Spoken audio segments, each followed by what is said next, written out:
Bleach is finally over. Cour 3 is ended, and Cour 4 needs to happen sooner rather than later. Now that is announced, Cour 4 is going to be called the Calamity, which, man, that sounds mighty nice right about now. But here we are in the conflict of Cour 3, and things are wrapped up in this last 2 episodes of Bleach, and I will have to say that I want more. Why'd they do this to us? I mean, even though they gave us 2 episodes, it almost feels like they gave us 1.5, because half the episode, they just kind of had to fill something in. And so they're just like, let's just throw something into the mix here, because they kind of already knew how they wanted it to end, but then they still had a lot more time. So it's like, okay, what do we do in this time frame?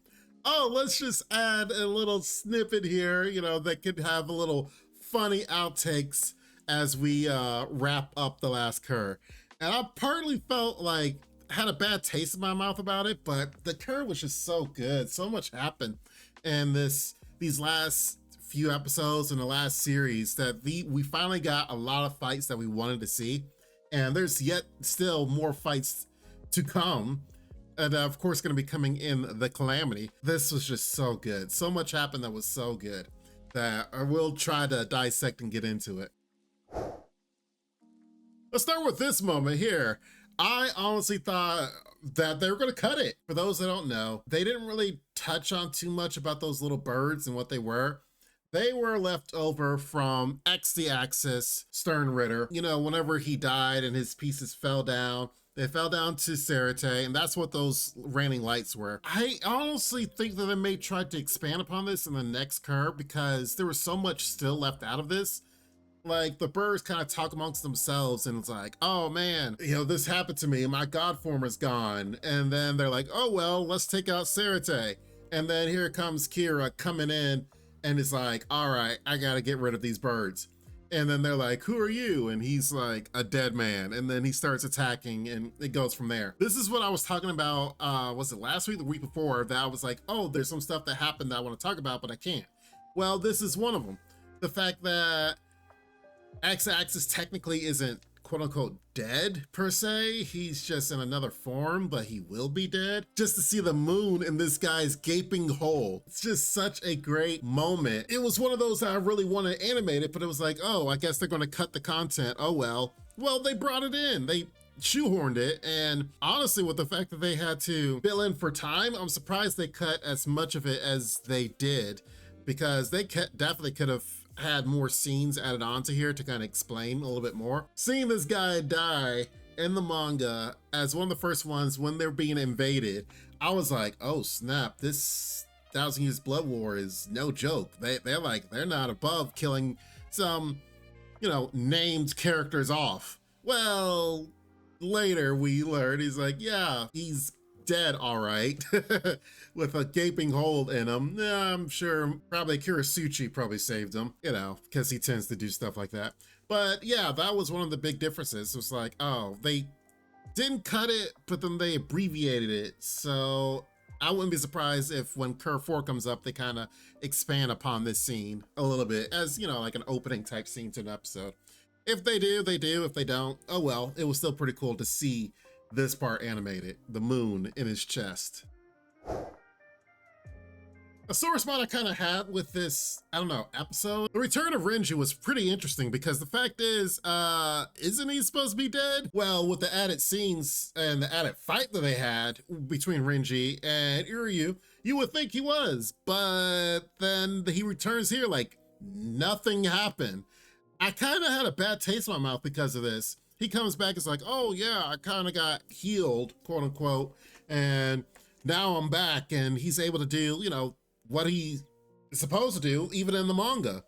A lot of people have been discussing, saying how they're going to change this about if Renji's supposed to be quote unquote dead.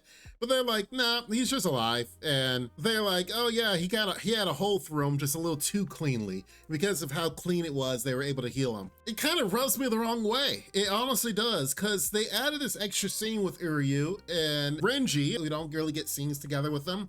But then all of a sudden here they are fighting against each other to the quote unquote death. And it was like, oh, that's nice, as Iryu is being watched, but he's back and like it never happened. Like, oh, just kind of a comment, like, yeah, I'm back. Just kind of got healed. Okay, let's go against this other guy. And then that's it. It's like, okay, I guess I'm supposed to be okay with it, but it's just kind of like, really? I don't know. Maybe it's just me that kind of rubs a little bit, but, you know, tell me what you guys think. But, you know, Renji's back, and I expected him to come back. I didn't expect him to be dead, but then just the fact that he's back and like, oh, that never happened. Like, he's just in 100% back to health. Like, everything is cool. Like, really? I'm just supposed to take that? That's it? I'm just, okay, if you say so. I guess the only other thing I really would talk about is one thing they kind of left out a little bit is why Iryu felt like it was important for him to be the one to defeat the Quincy's. In the manga, if you remember way back when Iryu had the glove, when they went into Sarate the first time to save Rukia, he had that power he fought Kurisuchi with, and it was a glove, and of course the glove is what gave him the powers, and he broke it and all this. He placed these little rectangular pieces all over the castle. It was supposed to be made of the same material that the glove was made of.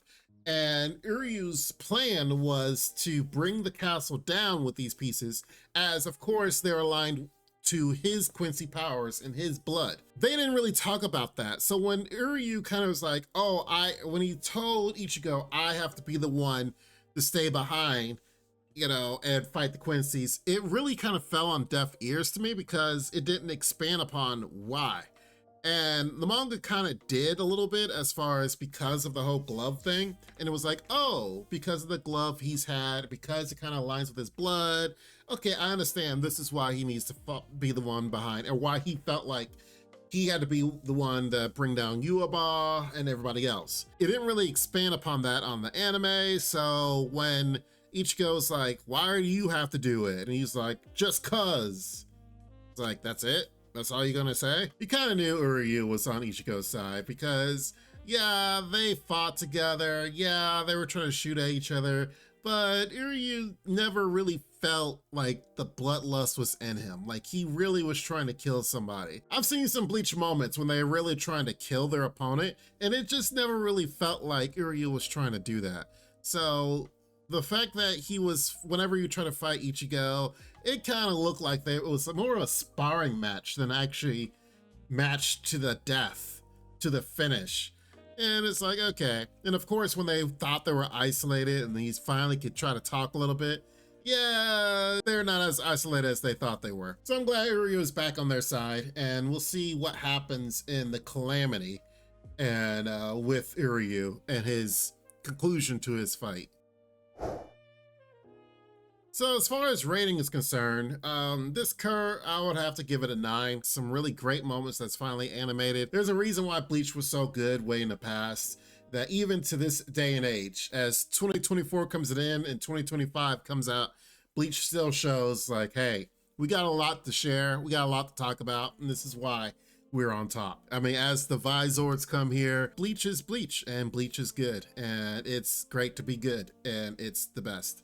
So tell me what you guys think in the comments down below. I really enjoyed this episode. I really enjoyed these 2 episodes. Although there's a few things that left a bad taste in my mouth, it's like, it is what it is. We had a good Cour. We had some really great fights, and I enjoyed reviewing this for you guys. As we continue, and Lord willing, and the final Cour that happens, I'm assuming next year sometime, that we'll finally get the conclusion we need out of Bleach 1000-Year Blood War. Tell me what you guys think. Of course, no spoilers, please. And I love to hear what you guys have to say. And if you're new here, please make sure to subscribe and hit that bell notification for more reviews, because as this season ends, another one begins, and we still got some other anime coming up, like the Apothecary Diaries and several others. So I'm looking forward to the next year, and new season. It's gonna be great. And yes, so make sure you guys join me as we continue all these reviews. You guys be safe, take care, and Lord willing, I will see you next time. Be careful. Bye for now. This ain't what you want, bitch, I'm a fucking phenomenon.